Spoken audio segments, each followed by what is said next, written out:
This week's Piltch Point with Avram Piltch is proudly powered by PureVPN.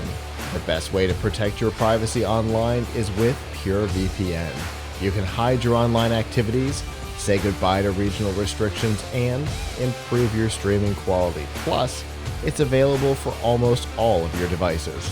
You can get a special price and a 31-day money-back guarantee right now by going to pilchpoint.live/PureVPN.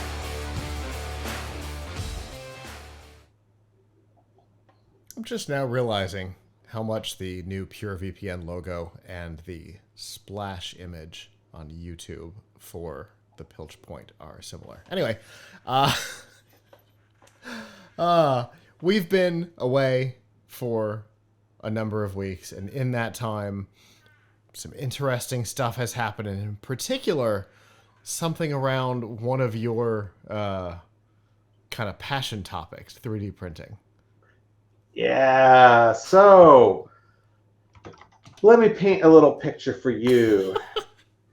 You go to the store. Let's say it's Micro Center, and for those who don't live near one of the 27 Micro Center stores in the U.S., I'm sorry, because it's a wonderful, awesome store that sells all kinds of computing devices, components, maker stuff, Raspberry Pis, and most importantly, 3D printers. So let's say you go to the store, you go to that store or another store or even an online store. You put a 3D printer in your cart, physical or virtual. Take it up to the cash register. Say, "Ring me up. I'm buying this 3D printer." And they say, "Hold on a second. We need to do a criminal background check on you." What? A criminal background check to buy a 3D printer? What kind of world is this? Well, Wow. you might be 3D printing Mario figurines, and Nintendo wants... No, that's not it. So what is going on? Well, what is going on is that there hasn't happened yet, but there is a law that was proposed here in New York State, and there's another law that's fairly similar, but not exactly the same, that has already passed in California, that limit the sale of 3D printers. And the one in New York would require anyone who wants to buy a 3D printer to go through a criminal background check that, according to the way the law was written, could take as long as 15 days. So you could, I don't know, pull up there and be like, "Oh, I'd like to buy my Bamboo Lab 3D printer. Really would like to have this home today so I could start printing some cool stuff. I'm sorry, we're going to have to write a note to we're going to have to, run it through and send a note to the New York State Board of, I forget which New York State board it is, but it's the same procedure that they would use for a gun background check. Although it's a little weird because I believe that gun background checks can be done electronically in a few minutes. So maybe they would figure out how to do it electronically in a few minutes with the printers too. But to take a step back, why would they even do this? Why would you need a criminal background check for that? We don't need a criminal background check for everything else we buy. I don't need a criminal background check to buy a keyboard. I don't need a criminal background check to buy a CPU. So what's up? Well, as we know, 3D printers can be used to print gun parts. And so the fear is that 3D printers are dangerous because you could print a gun with them, and therefore we need to regulate them like we regulate guns. And I don't want to get into, if I can help it, talking about whether it's a good idea to regulate guns like this. I know there's quite a lot of people probably in their audience are like, "Hey, they shouldn't be regulating guns either." And I don't want to discuss that. Let's just assume for a second that let's just talk about the kind of the chilling effect on 3D printing, and if you it has the same effect on guns.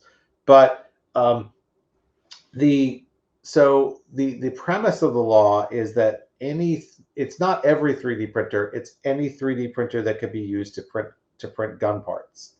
But here's where the person who wrote the law shows their complete ignorance of technology.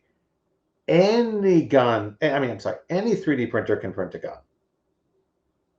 There's no special 3D, there's no special gun printer. You can find the 3D imaging files online. You can use any normal 3D printer. You could use $100 Creality printer. You could use an expensive one like this Bamboo Lab one that I have behind me. It doesn't matter. It's now there's an interesting question, which is how much of a danger are the guns that people do 3D print? Like, how good are they at being guns? And I've read some really mixed things about this. And I totally admit that I'm not a gun person. I'm very ignorant about guns. I'm trying to get, I'm having someone write a story about this for us, where they're going to actually, hopefully, 3D print some samples and take them to the range and see how they fare. But my understanding is, for most of the guns, you can't 3D print the entire gun. You could 3D print the outside of the gun, which is what you see, but you still need a metal barrel, like a metal chamber, a metal pin, a metal trigger. Like the core components still have to be metal. And for those who aren't big into 3D printing, you can't really 3D print metal. Like, there's some $10,000 or $20,000 printers that will print metal for you, but then you still have to send the metal pieces to some factory to be finished. So 3D printing metal is very prohibitive.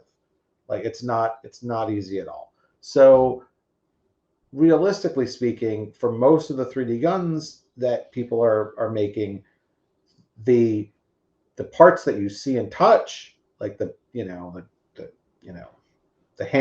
and the nose and whatever, those are all plastic and look like they came from the 3D printer, but you still can't make the gun without these metal pieces that you have to buy separately. Although I have seen that there was one or two models there, they said, every single piece of it can be plastic. However, my understanding of those is that they don't work very well. Like, they'll explode after one shot.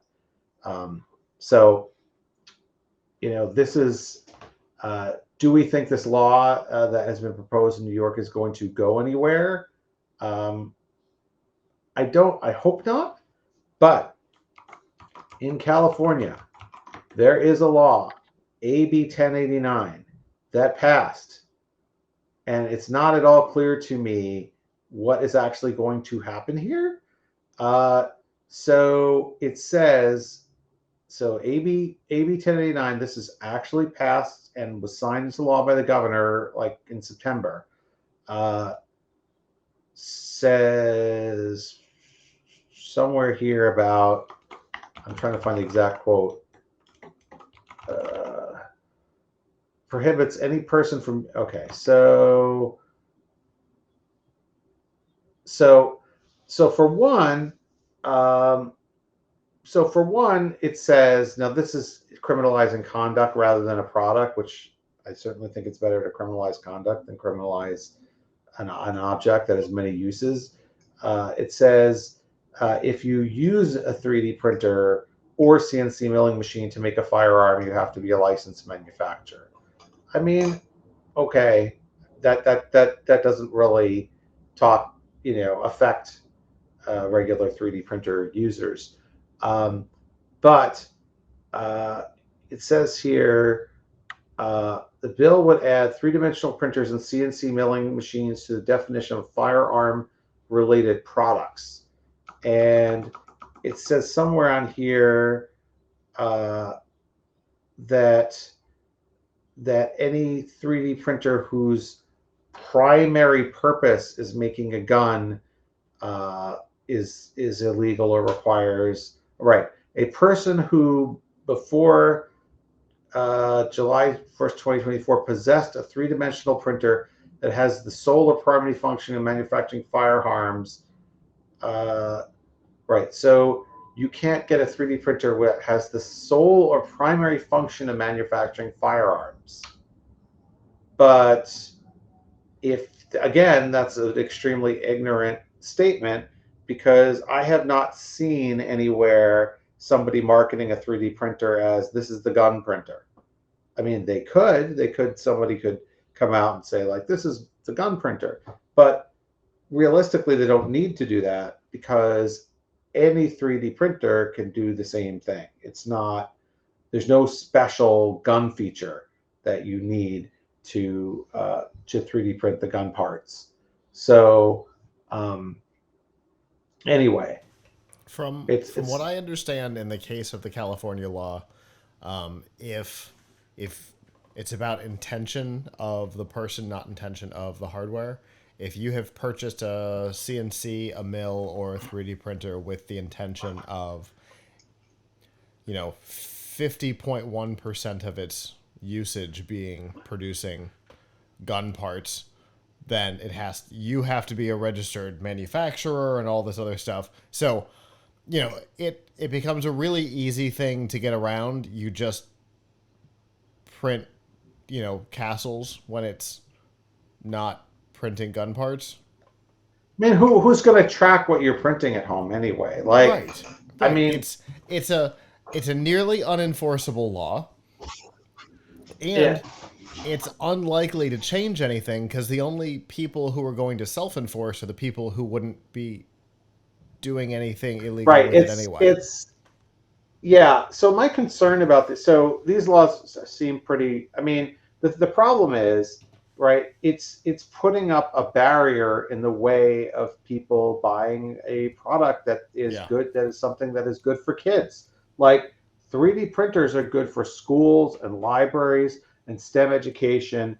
And if we start criminalizing them, we're going to be taking opportunities away from like young people to use them for educational purposes. Because Yeah. I feel like this is a slippery slope too. Like, who goes through the background check if a school is buying it? Right. Like, who is it? The teacher? Is it the principal?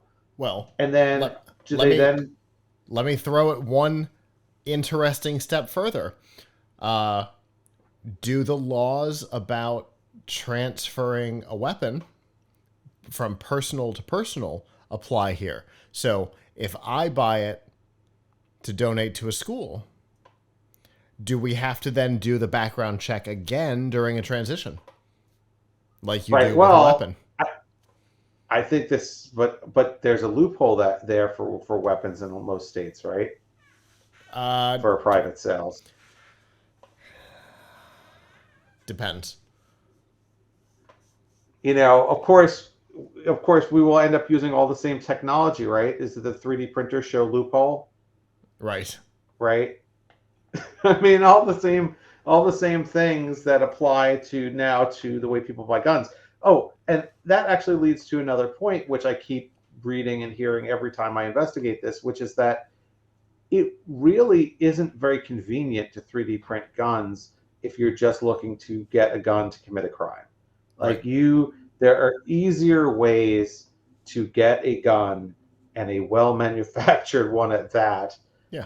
than to 3D print it. If you're 3D printing it, you're 3D printing it because you, I don't know, like the idea of it, or you like the craftsmanship, or It's a novelty. whatever. It's a novelty. You think you want to, I don't know, stick it to the government in some way, whatever. But no, I mean, I've seen. I'm not Yeah. saying that facetiously. Like, I've seen people saying things like that, like, this way they don't know what I have. But I Yeah, mean, of I think course. there's a lot of ways under the current patchwork of laws that people can get guns that are undetectable. Um, so, it's not. Anyway, the bottom line is whether you think it's okay for people to 3D print guns or not, uh, trying to attack the 3D printing technology itself is very fraught. Like, it's one of these laws that I saw. I'm not sure if it's a California one. Actually, had me cracking up because let me see if I have here. One of the laws had a list of all of the other weapons that you can't 3D print besides guns, and there were a whole bunch of things on there that the person who wrote it clearly didn't know the right name for. So they're like, no kung fu stars, right? Now, Oh, isn't that a ninja star? I mean, I don't know. Maybe I'm not up on it, but when I was a kid, we used to call them the ninja star or yeah. shuriken or whatever. Like, I suspect that there was a level of PC compliance in the like phrasing that they went with there. you can't print. It had like a whole bunch of things on it. I had to find like you can't print a kung fu star. You can't print a nunchuckin or it was like the way they spelled it. It wasn't like I always refer them as nunchucks, but it was like the Right. way that they spelled it was just all Either wrong or whatever. either they didn't know enough or they know way more than we do. Either way, they've alienated themselves in the article. It's just so bad. Like, no like Rambo knives, no like I don't know. Every single thing I wanted to play with when I was 11 years old is banned. Yeah. So no samurai swords. That like it was like a laundry list of every possible weapon. One of Oh, them was sandbags. I didn't realize sandbags were a weapon. Um, sandbags? yeah, one of the things in the list was you can't 3D print a sandbag, but that's Right. another I was to say, story. so there's But two like, problems there. One, are we talking about like bean bags, the little ones that can be shot out of the beanbag guns? I don't know what they mean. And I know what it says. and either way, I mean 3D printing a bag is not really going to happen. That's you're going to be using a sewing machine for fabric. Right, right. I mean, this whole thing is ludicrous. I guess that's my overall point is, you know, it is how ludicrous it is. So anyway, I wish Yeah. I have to find the list. It was one of the other New York laws I think that had this, where they're not banning 3D printers, they're banning 3D. Oh, and this is another interesting question, which I think is going to be resolved by courts because there are laws. I think one did may have passed in New York about distributing the 3D models that allow you to make a gun. Mm, So you can have so that's interesting. under that law, it's not the 3D printer that they're targeting; it's the files, right? All right. And uh, I think we have an That's interesting question about whether that's a violation of the First Amendment. I Whether the mean, First Amendment gives you the right to tell people how to make a weapon. I mean, if you want to talk about a law that's less enforceable than the somebody's intention over what they're going to 3D print, files over the internet, talk to the child online safety, the COPA police about how nearly impossible it is unless you have had the files in your possession to start with. How nearly impossible it is to enforce any of that. Yeah, I've been it's reading about like the AI generated stuff, like the high school somewhere up in the Northeast, I think, where the kids were generating images of their classmates. We'll just go with that. Um, if somebody hadn't told a teacher, it never would have been known, let alone addressable. It's so hard to police online file distribution. yeah, A- it really Ask is. Oh, here we ask go. ask Rhea that sued A grandmother who only had a Mac for using software that was only available on PC. Here we go. This hasn't passed yet. This one. This is New York Assembly Bill A7489, which is not the one that bans the 3D printer itself, but uh, that bans you from manufacturing things. So if you look at item 10 on this list, any person who intentionally sells, distributes, or disposes of by any means, including via the internet, digital instructions in the form of computer-aided design files, standard triangle tessellation language files, or other code or instructions that may be used to program a three-dimensional printer to manufacture or produce any machine gun, assault weapon, large capacity ammunition, feeding device, disguised gun, ghost gun, unfinished frame or receiver, firearm, silencer, magazine, or major component of a firearm or rifle or shotgun is guilty of a Class A misdemeanor. But wait, the other thing here it says is any person who manufactures or causes to be manufactured any rapid fire modification device is guilty of a Class E felony.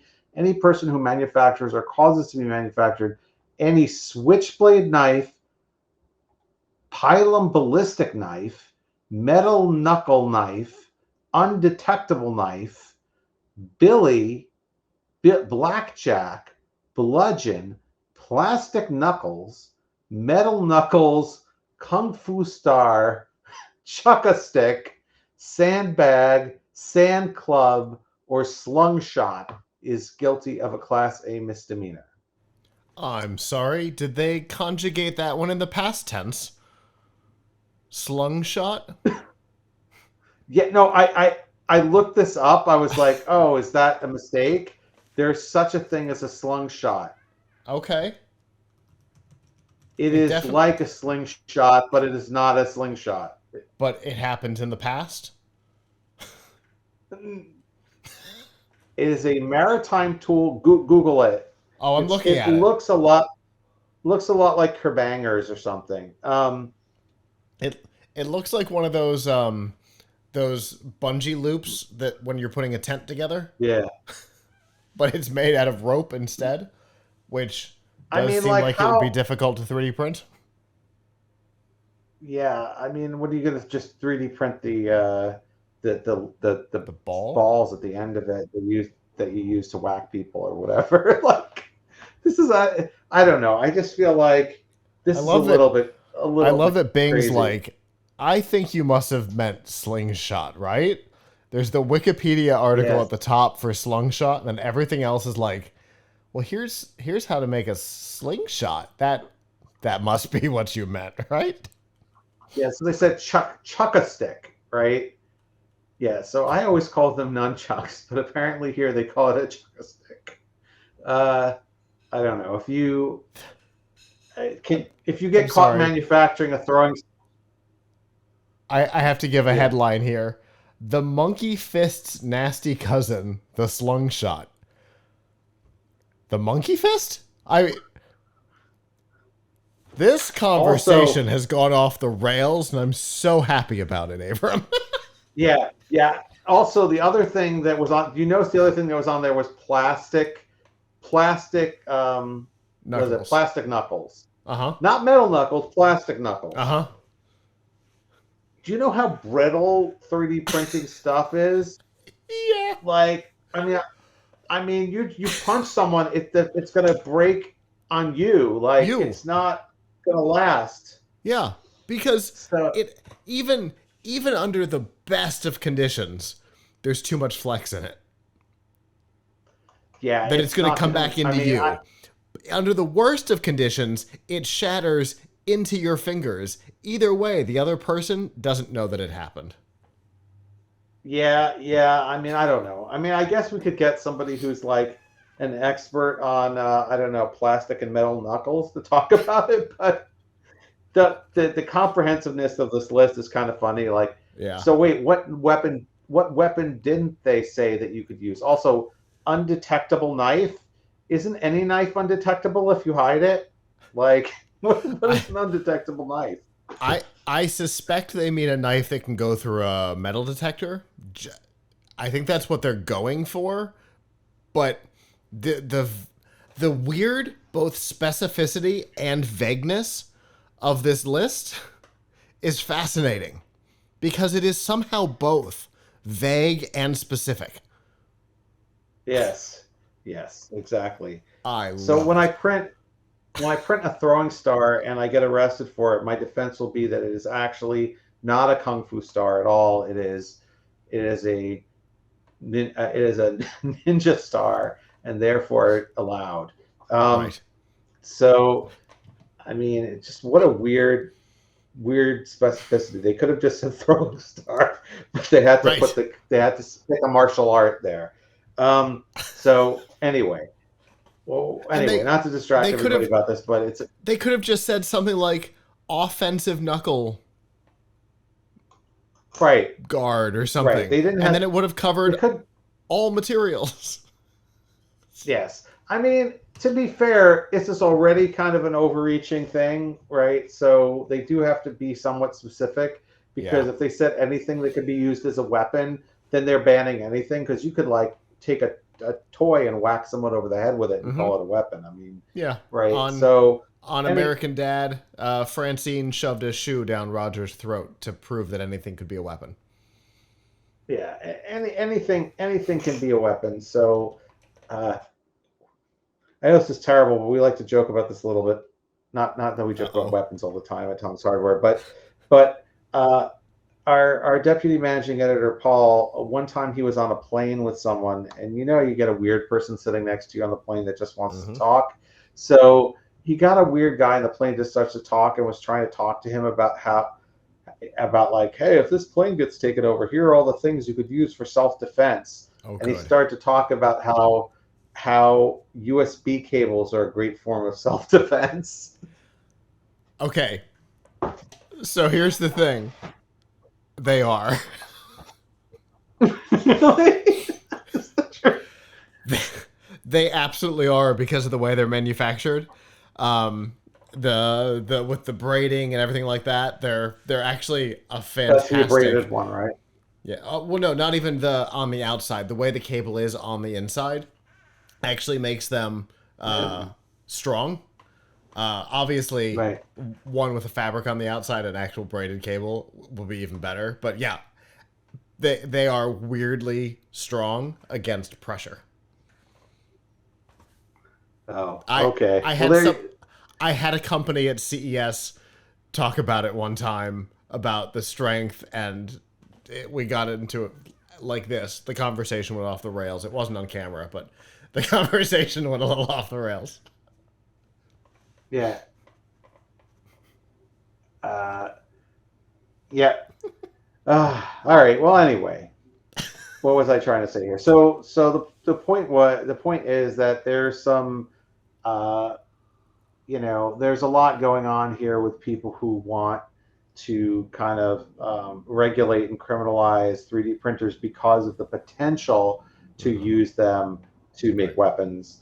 Um, but these things seem extremely unrealistic, both in their view of how 3D printers work and the type of things that people do with them, Yeah.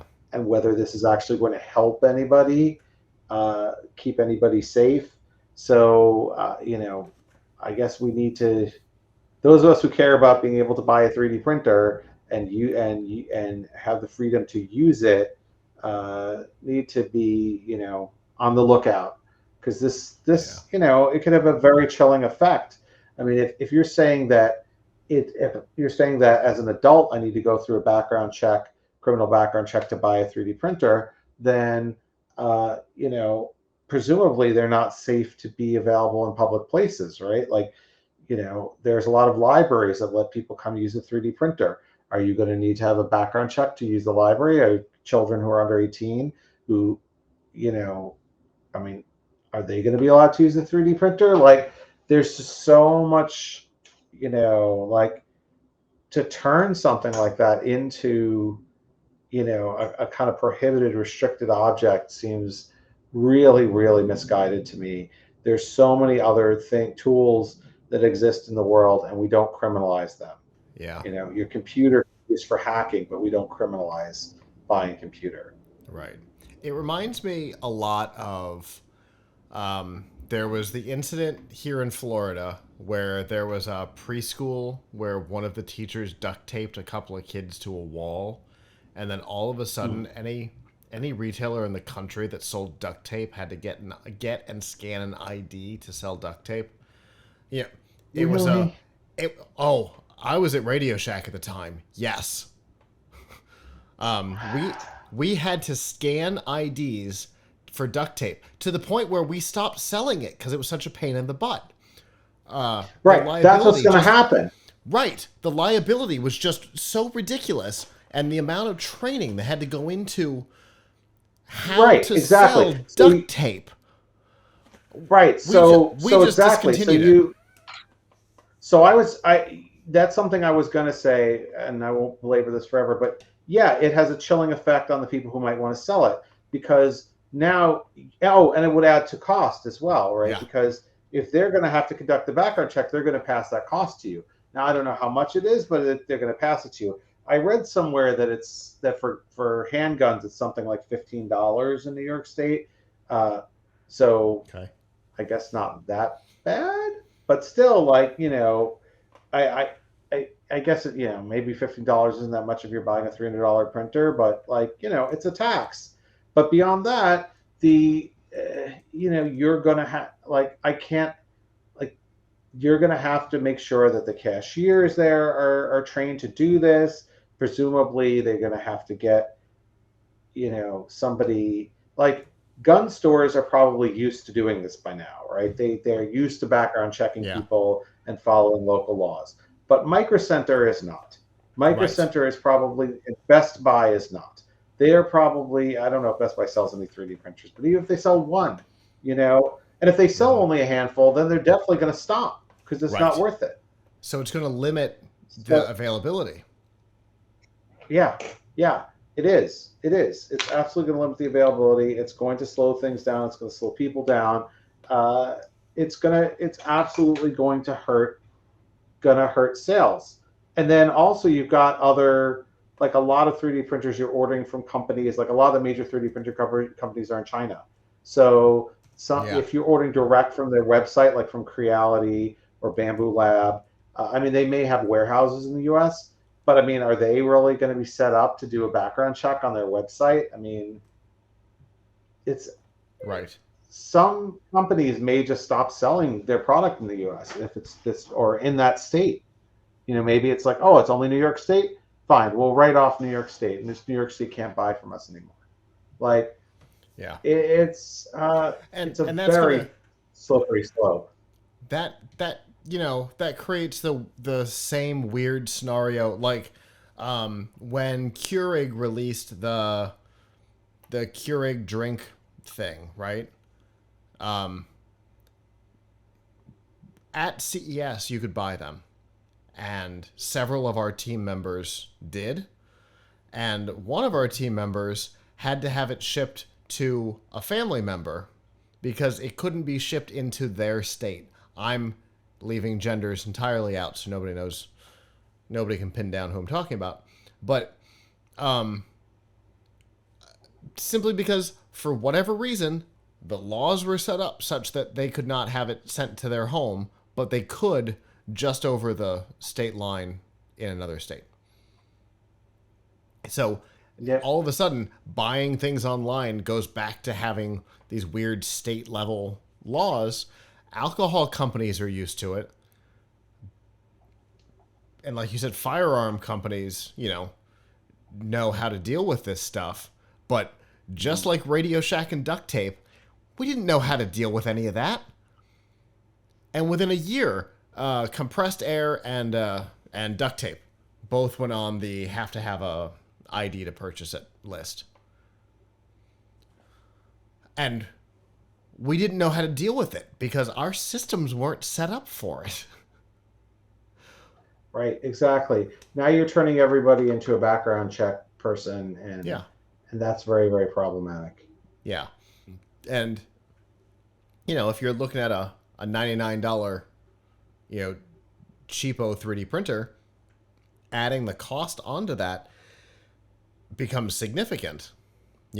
Just like, with firearms, a $15 cost on a Walther PPK you're not going to notice, but on a P22 you will, because they're far less expensive. Yep. So. Yep. Absolutely. Anyway, so keep an eye out. I don't know if these are going to pass. I don't know if these would even pass muster in a court. But it's a little scary to me as someone who 3D prints that they will certainly be challenged immediately. The California one, I don't think, since it doesn't go into effect until January 1st, I don't know that it can be challenged yet. I think you have to be able to show harm, and if it hasn't gone into effect, I don't know if you can.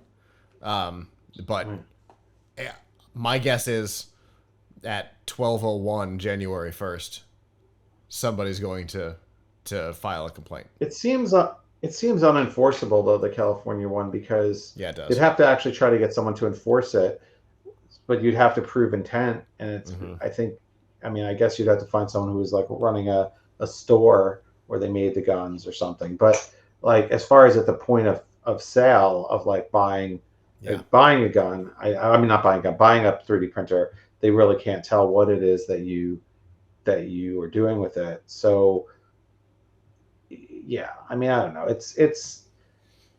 We'll see. I think, there's a significant gun lobby, but what I don't know is if there's a significant 3D printer lobby. Sure. So I don't know if, a lot of 3D printers are made by non-US companies. They probably don't know, they probably don't have lobbyists to lobby in favor of their selling $99 printers or whatever. So right. I don't know. It's definitely going to be an interesting one to follow, and I suspect that you guys have been and will continue following this story. Yes. So we have been following it. You can read about it on Tom's Hardware, and we're actually going to try learning a little bit about the process of 3D printing a gun. I can't do it because it's actually is illegal here in New York for me to 3D print a gun. But we have someone working on it in a state that is not where it is not.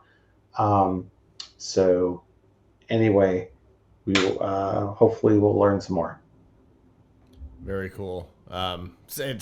It's a fascinating thing. I have seen a lot on 3D printed guns. It's a fascinating topic, and watching what's been going on has been equally fascinating, but from a very different standpoint. Because, there's danger in it for, like you said, a number of reasons, not the least of which is the educational standpoint. But as always, Avram, I appreciate the interesting topic, and I always look forward to what we talk about next.